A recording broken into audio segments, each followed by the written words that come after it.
Assalamualaikum warahmatullahi wabarakatuh. Bismillahirrahmanirrahim. Alhamdulillahirabbil alamin wa bihi nasta'inu ala umurid dunya waddin wassalatu wassalamu ala asyrafil mursalin wa ala alihi washabihi ajma'in. Amma ba'du. Pada hari ini kita akan mempelajari bab 2 materi kelas 8 semester ganjil tentang pentingnya iman kepada kitab-kitab Allah Subhanahu wa Ta'ala. Tujuan pembelajaran kita yang pertama, menjelaskan makna iman kepada kitab-kitab Allah Subhanahu wa Ta'ala. Yang kedua, menjelaskan perbedaan kitab dan suhuf. Dan yang ketiga, menjelaskan kitab-kitab Allah Subhanahu wa Ta'ala yang wajib kita imani. Pengertian dan makna beriman kepada kitab-kitab Allah Subhanahu wa Ta'ala. Iman kepada kitab-kitab Allah merupakan rukun iman ketiga dalam Islam. Seluruh umat Islam wajib yakin dan percaya bahwa Allah Subhanahu wa Ta'ala telah menurunkan kitab-kitabnya kepada beberapa rasul sebagai penebar hidup manusia di dunia. Dalil iman kepada kitab-kitab Allah beserta lafal dan artinya diantaranya adalah Quran Surah Al-Baqarah ayat 177, Quran Surah Al-Ma'idah ayat 48, Quran Surat An-Nisa ayat 136, Quran Surat Al-Imran ayat 3-4, dan Quran Surah Al-Isra ayat 88. Marilah sama-sama kita membaca Quran Surah An-Nisa ayat 136. Bismillahirrahmanirrahim. Ya ayyuhalladzina aminu billahi wa rasulihi wal kitabilladzi nazzala ala rasulihi wal kitabilladzi anzala min qabl wa man yakfur billahi wa malaikatihi wa kutubihi wa rasulihi wal yaumil akhiri faqad dhalla dhalalan ba'ida. Artinya, wahai orang-orang yang beriman, tetaplah beriman kepada Allah, Rasulnya Nabi Muhammad, kitab Al-Quran yang diturunkan kepada Rasulnya, dan kitab yang diturunkan sebelumnya. Siapa yang kufur kepada Allah, para malaikatnya, kitab-kitabnya, para rasulnya, dan hari akhir, sungguh dia tersesat sangat jauh.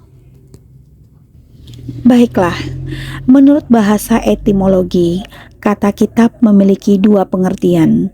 Pertama, berarti perintah. Kedua, berarti tulisan di atas kertas atau karya tulis.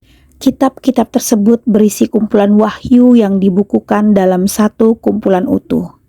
Setiap muslim wajib beriman kepada semua kitab yang diturunkan oleh Allah Subhanahu wa Ta'ala kepada para rasulnya. Adapun yang dimaksud iman kepada kitab Allah Subhanahu wa Ta'ala adalah membenarkan bahwa Allah mempunyai kitab-kitab yang diturunkan kepada para rasulnya. Kitab-kitab Allah itu berfungsi sebagai cahaya dan petunjuk bagi manusia. Kandungan yang ada dalam kitab tersebut berisi kebenaran yang wajib diikuti dan dilaksanakan. Apakah perbedaan kitab dan suhuf? Suhuf dan kitab merupakan wahyu yang Allah Subhanahu wa Ta'ala turunkan kepada Nabi dan Rasulnya. Meskipun sama-sama wahyu dari Allah Subhanahu wa Ta'ala, suhuf dan kitab memiliki beberapa perbedaan. Berikut perbedaannya. Kitab memiliki isi kandungan yang lebih lengkap daripada suhuf. Kitab merupakan wahyu Allah Subhanahu wa Ta'ala yang dibukukan, sedangkan suhuf hanya berupa lembaran-lembaran yang tidak dibukukan. Kitab wajib disampaikan kepada umat, sedangkan suhuf tidak. Anak-anak ibu yang soleh-soleha, itulah perbedaan antara kitab dan suhuf secara garis besar. Ada beberapa nabi yang menerima suhuf. Yang pertama, Nabi Adam alaihissalam menerima 10 suhuf. Yang kedua, Nabi Syits, yaitu anak Nabi Adam, menerima 50 suhuf. Yang ketiga, Nabi Musa alaihissalam menerima 10 suhuf. Yang keempat, Nabi Ibrahim alaihissalam menerima 30 suhuf. Nabi Ibrahim alaihissalam menerima suhuf sebanyak 30 suhuf. Diketahui bahwa isi dari suhuf Nabi Ibrahim alaihissalam adalah berupa nasihat-nasihat, dan ada yang mengatakan bahwa isinya adalah nasihat disertai hukum. Yang terakhir adalah Nabi Idris alaihissalam yang mendapatkan 30 suhuf. Itulah para nabi yang menerima suhuf. Ada berapa kitab-kitab Allah Subhanahu wa Ta'ala yang wajib kita imani? Yaitu ada 4. Yang pertama adalah kitab Taurat yang diturunkan kepada Nabi Musa alaihissalam. Yang kedua, kitab Zabur yang diturunkan kepada Nabi Daud alaihissalam. Yang ketiga, kitab Injil yang diturunkan kepada Nabi Isa alaihissalam. Dan yang terakhir adalah kitab Al-Quran yang diturunkan kepada Nabi Muhammad Sallallahu Alaihi Wasallam. Marilah kita membahas sedikit mengenai 4 kitab yang wajib kita imani. Yang pertama, kitab Taurat. Kitab Taurat adalah kitab yang diturunkan Allah Subhanahu wa Ta'ala kepada Nabi Musa alaihissalam sekitar abad ke-12 sebelum Masehi di daerah Israel dan Mesir. Selain menerima Taurat, Nabi Musa alaihissalam juga menerima 10 suhuf. Yang kedua, kitab Zabur. Kitab Zabur adalah kitab yang diwahyukan kepada Nabi Daud alaihissalam sekitar abad 10 sebelum Masehi di tanah Kanaan. Kitab Zabur ditulis dalam bahasa Kipti. Kitab ini berisikan 150 nyanyian rohani. Dalam bahasa Arab disebut Mazmur dari Nabi Daud alaihissalam. Yang ketiga adalah kitab Injil. Kitab Injil adalah kitab yang diturunkan Allah Subhanahu wa Ta'ala kepada Nabi Isa alaihissalam pada abad pertama Masehi. Menurut buku pendidikan agama Islam, Akidah Akhlak untuk MTS kelas 8 oleh Hasan AF, Injil artinya kabar baik. Adapun isi pokok Injil memiliki kesamaan dengan kitab-kitab sebelumnya, yakni perintah untuk mengesahkan Allah Subhanahu wa Ta'ala. Kitab ini juga berisikan ajaran untuk hidup zuhud, menjauhi kerusakan dan ketamakan dunia. Yang terakhir adalah kitab Al-Quran. Kitab Al-Quran adalah kitab yang diturunkan Allah Subhanahu wa Ta'ala kepada Nabi Muhammad Sallallahu Alaihi Wasallam sekitar abad ke-6 Masehi di Jazirah Arab. Kitab ini ditulis dalam bahasa Arab dan menjadi pedoman bagi umat Islam hingga akhir zaman. Al-Quran merupakan kitab Allah Subhanahu wa Ta'ala yang mengandung mukjizat. Allah Subhanahu wa Ta'ala menjaga Al-Quran di dada berupa hafalan dan di kertas berupa tulisan, sebagaimana Allah Subhanahu wa Ta'ala berfirman, Bismillahirrahmanirrahim, Inna nahnu nazzalna dzikra wa inna lahu lahafizun. Artinya, sesungguhnya kamilah yang menurunkan Al-Quran dan kami pasti pula yang memeliharanya. Quran Surah Al-Hijr ayat 9. Anak-anak ibu yang ibu sayangi dan ibu banggakan, jika kita mengimani iman kepada kitab-kitab Allah, mempercayai bahwa kitab-kitab Allah yang diturunkan kepada para nabi dan rasul, maka kita wajib untuk menerapkannya dalam kehidupan kita sehari-hari. Berikut adalah contoh sikap yang mencerminkan iman kepada kitab Allah Subhanahu wa Ta'ala dalam kehidupan sehari-hari. Di antaranya yaitu selalu mengamalkan perilaku yang baik keseharian sesuai yang dicantumkan pada kitab-kitabnya dan selalu menghindari perilaku yang tidak dibenarkan dalam kitab.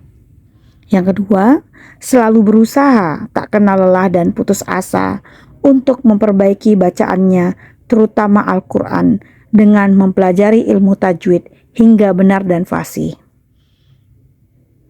Yang ketiga, selalu membaca dan melafalkan ayat yang ada di kitabnya. Yang terakhir, selalu menjadikan kitab-kitabnya sebagai pedoman atau dasar dalam menjalani hidup di dunia ini. Kita bisa bayangkan anak-anak, jika kita menaiki semua mobil tetapi kita tidak mempunyai tujuan dan arah, kita akan tersesat. Begitulah perumpamaan kitab Allah Subhanahu wa taala, khususnya Al-Qur'an. Al-Qur'an merupakan petunjuk bagi orang-orang yang bertakwa. Dengan Al-Qur'an kita dapat menjalankan hidup kita dengan benar, dengan baik, sesuai perintah Allah Subhanahu wa taala, dengan menjauhi segala larangannya dan mengerjakan apa yang diperintahkan oleh Allah Subhanahu wa taala. Apa saja hikmah beriman kepada kitab Allah Subhanahu wa taala?